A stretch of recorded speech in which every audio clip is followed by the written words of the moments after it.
آج جون کی 23 تاریخ ہے۔ یا اللہ تیرا شکر کہ تو نے آج کا دن دکھایا اور ہمیں کل کے گناہوں کے بدلے ہلاک نہ کر ڈالا۔ مولا کریم آج سارا دن ہمیں گناہوں سے محفوظ فرمانا۔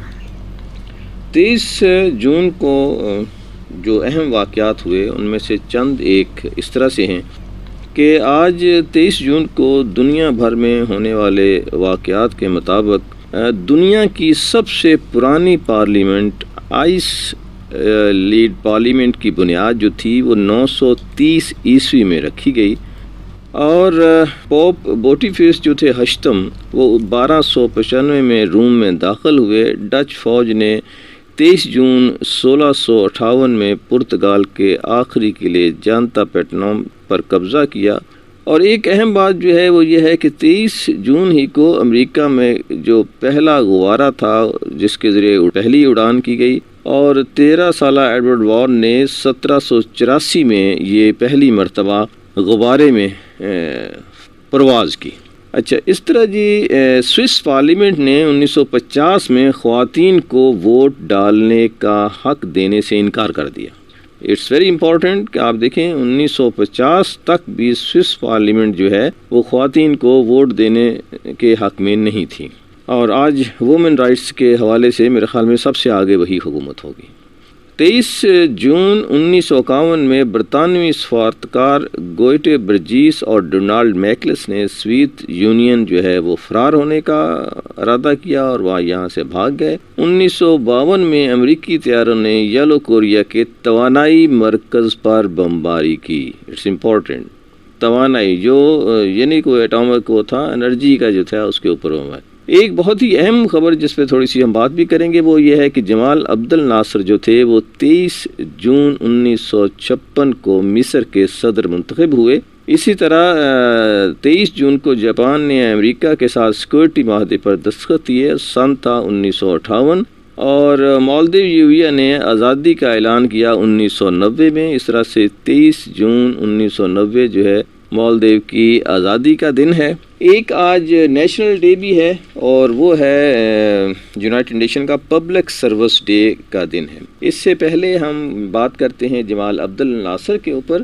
جمال عبد الناصر جو ہیں وہ 23 جون 1956 سے لے کر 28 سپٹمبر 1970 تک صدر رہے۔ ایک لحاظ سے جمال عبد الناصر جو تھے وہ بہت امپورٹنٹ صدر تھے کہ اس نے پین عربزم جو تھا اس کا نعرہ بلند کیا اور سارے جو عرب تھے ان کو اکٹھا کرنے کی کوشش کی۔ اس طرح وہ خود ایک بڑے لیڈر کے طور پر عرب میں سامنے آئے، لیکن صاف ظاہر ہے کہ ہم جب اپنی خوشیوں کو اکٹھا کر رہے ہوتے ہیں تو وہ اس چیز کو بھول جاتے ہیں کہ کہیں نہ کہیں چوہے اس میں سوراخ کرنے کی کوشش بھی کر رہے ہوتے ہیں۔ اسرائیل نے اس کی جو تھی شہرت عرب میں اس کو بہت بری طرح سے محسوس کیا اور اس نے جنگ چھیڑ دی، اور اس جنگ میں بہت بری طرح سے مصر کا جو ہے نقصان ہوا۔ تو اس طرح سے یہ جو اس کا شہرت عربوں میں بن رہی تھی اس کو بہت حد تک نقصان پہنچایا گیا۔ جمال عبد الناصر جو تھے وہ 15 جنوری 1918 کو پیدا ہوئے اور ان کی وفات کا دن جو ہے وہ 28 سپٹمبر 1970 ہے۔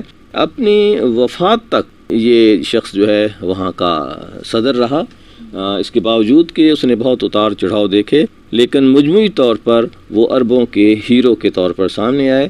مصر کے صدر تھے اور ان کے جو وائس پریزیڈنٹ تھے وہ اس وقت انور سادات تھے جب یہ پریزیڈنٹ تھے، اور آپ کو معلوم ہوا کہ انور سادات اس کے بعد صدر بنے، اور وہ تقریباً کافی عرصے تک وہ بھی اپنی وفات تک جو ہے وہ صدر رہے۔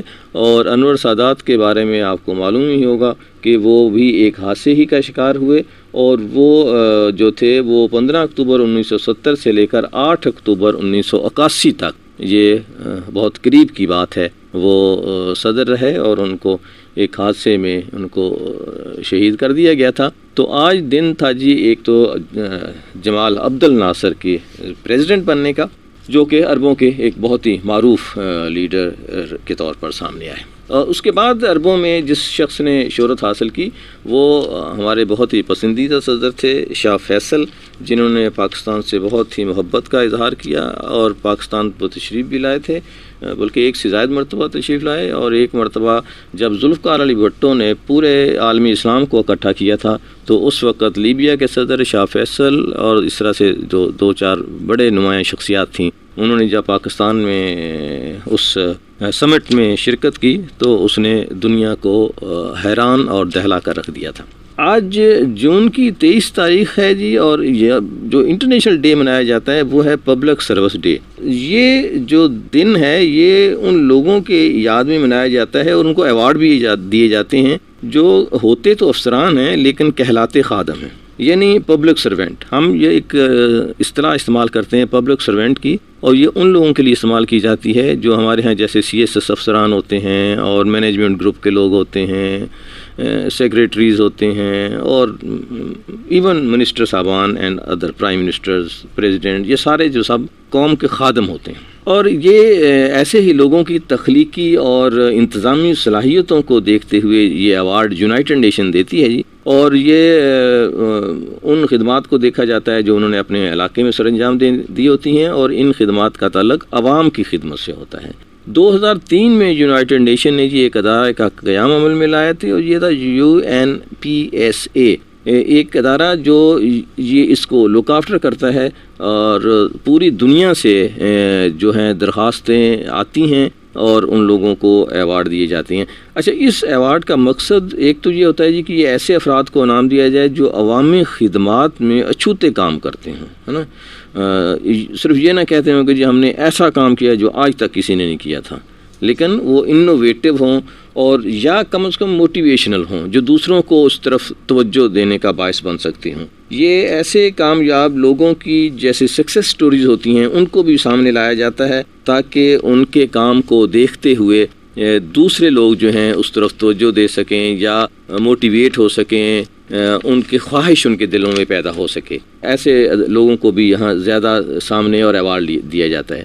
اور ایک ہوتا ہے جی کہ ایسے اداروں کو، آرگنائزیشنز کو، انسٹیٹیوٹس کو، انڈیویجولس کو اس طرف پروموٹ کیا جائے اور موٹیویٹ کیا جائے تاکہ ان کے کام جو ہیں وہ عوام کے سامنے آ سکیں جو انہوں نے عوام کی خدمت کے لیے کیے ہوتے ہیں۔ اور ایک آخری جو مقصد ہے اس کا یہ بھی ہوتا ہے کہ ان لوگوں کی حوصلہ افزائی کی جائے اور ان کے تجربات اور اعلیٰ کارکردگی کا اعتراف کیا جائے۔ اور یہ ایک میں بتا دوں جی کہ اس کو تمام دنیا کے ادارے اور افراد اس کے لیے درخواست دے سکتے ہیں۔ آپ یونائٹڈ نیشن کی ویب سائٹ پہ جہاں جائیں اور آن لائن فارم موجود ہے، اگر آپ سمجھتے ہیں کہ آپ خادم اعلیٰ ہیں تو آپ درخواست دے سکتے ہیں اس ایوارڈ کے لیے، تاکہ آپ کی خدمات کا اعتراف کرے پوری دنیا۔ یہ تھا جی آج